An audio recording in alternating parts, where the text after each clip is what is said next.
it's funny looking back, the end of the Tom Crean era is everybody, I would always hear from her, like, why are we not getting the in-state guys? Why, what's going on? And that ended up being, I think, the kind of the thing that got him out the door probably faster than anything else, at the end of it. And I had a long conversation with Tom Crean where, I'd wrote that after he was let go, and he wasn't real happy about it. But it's the truth. But what was he not happy about? Because it was the truth. I mean, did he want to act like that wasn't the case? Because they did not have. He was going out and recruiting other players, which somewhat successfully. And he was. I've always given him credit. He could spot talent and develop and get those guys to develop. Now, he had some big strikeouts with Grant Gallon and Tim Priller, but OG and Jawan, Victor Oladipo were all 3 stars and below. And OG was not even on a roster at the AAU event he found him at in Missouri. So I give him credit for that. But yeah, if he could have maintained the ability to get these Indiana kids, I doubt he'd still be here, but it would have changed his course maybe. Well, yeah, and it was just, I agree with you. I think he did. He did find and develop players who, were off the radar, completely. And, I think he did a good job with that.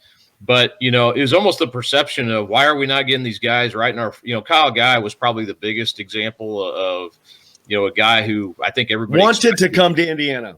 Yeah, expected to go there, had a family connection there. And then, honestly, even when he committed to Virginia, I remember that.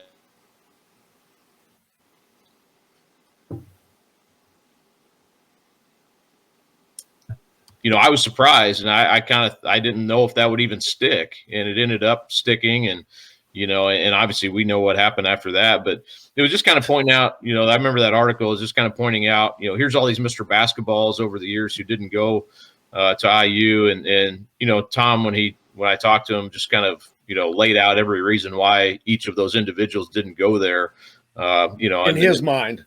Yeah. And that's fair. I mean, you definitely, I've got an open line but the bottom line is none of those guys went to IU for a good stretch of time after Cody Zeller.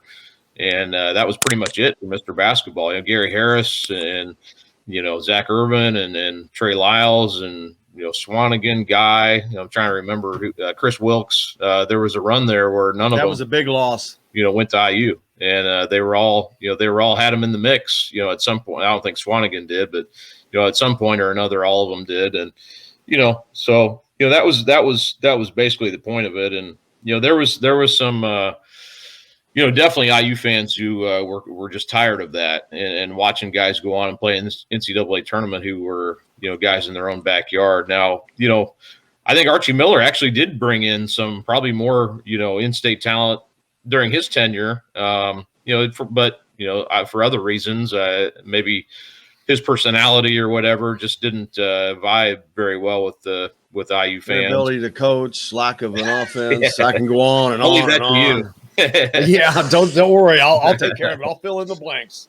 But yeah, it's interesting how all that, I think, you always hear, well, we got to close the borders, and then, that's almost impossible to do. In this state, it is impossible. Yeah. And you've got Purdue. I mean, Purdue has obviously made their mark, so you're not going to get everybody, but you got Notre Dame. Notre Dame, they've had Notre Dame, Michigan State, Ohio State, Kentucky, Louisville, Iowa, and Illinois. All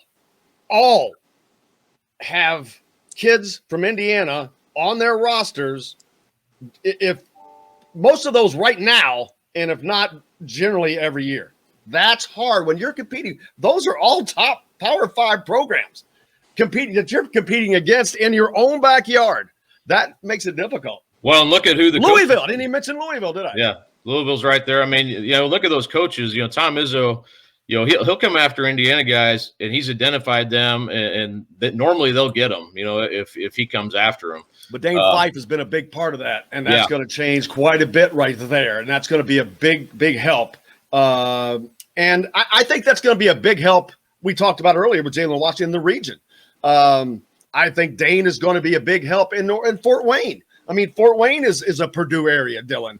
But I think that Dane Fife is going to, because he's a Michigan, he's that Northern Indiana guy. So I think that he's going to be able to, and I just now realized that, but that's going to solve some woes there. And then what Mike Whitson brings is, he's an inner city guy from Indianapolis who made it on his own. He can deal, and that's why I think he can go to Gary and do that and do things that Indiana has not been able to do recruiting wise. Period. Before, really, and on a consistent basis in any stretch.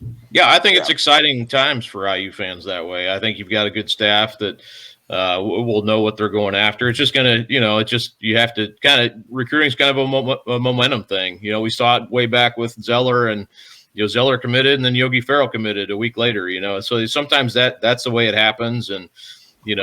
Basketball, you don't need it's not like you're going out in football and recruiting 25 guys in a class. You just need to identify who you want. I make it sound real easy, like it's real easy to do, but there's not the overall numbers, I guess what I'm saying. If you can get a little momentum, that may carry you for a couple of years, and I think they can do that.